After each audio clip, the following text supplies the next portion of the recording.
Jadi perlu kami sampaikan kronologisnya. Ini kejadiannya pada hari Minggu. Pada hari Minggu tanggal 6 Maret ya. 6 Maret sekitar pukul 01.57 dini hari telah terjadi pengeroyokan di Desa Sungai Baung, Kecamatan Air Sugian di Kabupaten Oki.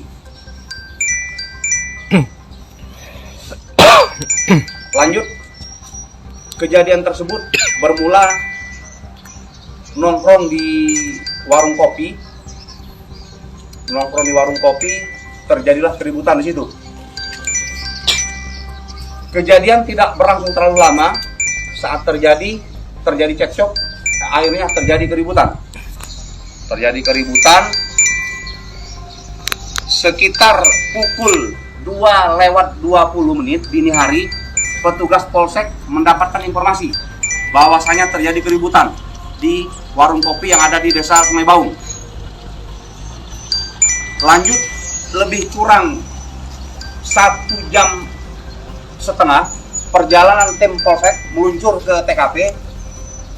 Langsung kita lakukan pemeriksaan terhadap saksi-saksi, terus lokasi kita amankan, TKP-nya kita amankan. Dari situ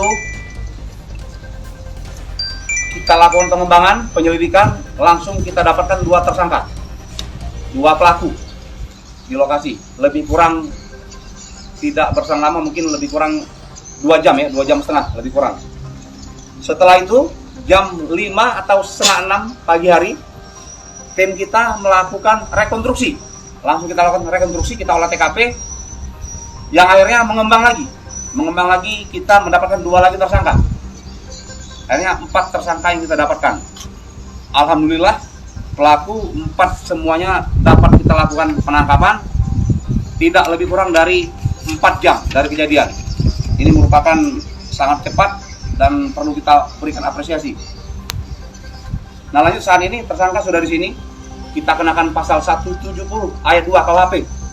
Itu ancaman hukumannya 12 tahun penjara. Untuk korban meninggal dunia, korban bernama Bambang. Mantan Kades bin Munzir ya, bin Munzir. Lanjut, untuk tersangka inisialnya F, inisialnya K, inisial S, dan inisial D. Jadi ada 4 tersangka yang di depan saudara-saudara sekalian. Jangan lupa subscribe, share, komen, dan like ya.